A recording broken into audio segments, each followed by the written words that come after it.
मैया मैया आगे की कहेंगे। अब हम पहले ना जेबो डीजे कंचन की होले हाय सुन मैया बताओ हियो।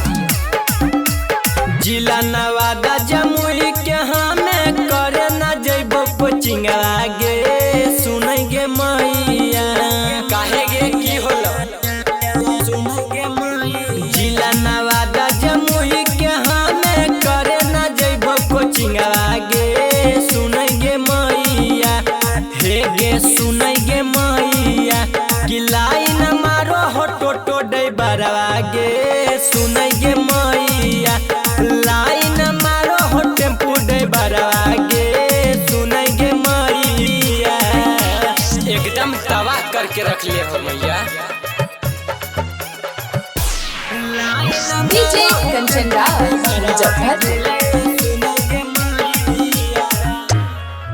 जानी जब पढ़े पीछे पीछे आबे हमारा के देखी के नी हौरा न बजाबे हड़बो ना ले हो मैया।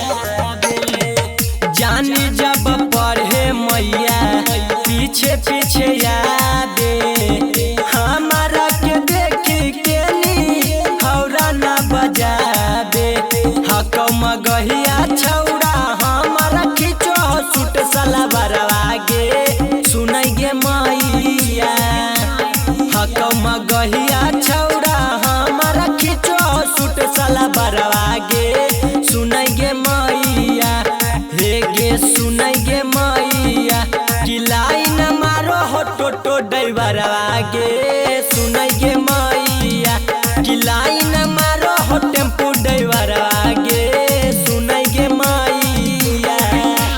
अब की करियो हम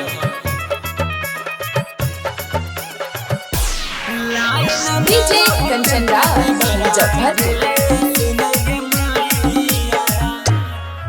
टाइम से नी पहले राहो हक गे लगे अब नहीं पढ़े जइबो चाहे हो फेल लगे साथ साथ में मास्टर हो रहा। टाइम से नी पहले मैया राहो हक गे लगे अब नहीं पढ़े जइबो चाहे हो फेल लगे इज्जत से हमारा खेले ले चाहो रंजन नयन मोलवागे सुनेंगे मैया इज्जत से हमारा खेले ले चाहो रंजन नयन मोलवागे सुनेंगे मैया हे गे सुनेंगे मैया कि लाइन मारो हो टोटो ड्राइवर आगे सुनेंगे मैया कि लाइन मारो हो टेम्पू ड्राइवर आगे सुनेंगे मैया। अब हम ना जेबो पड़े मैया।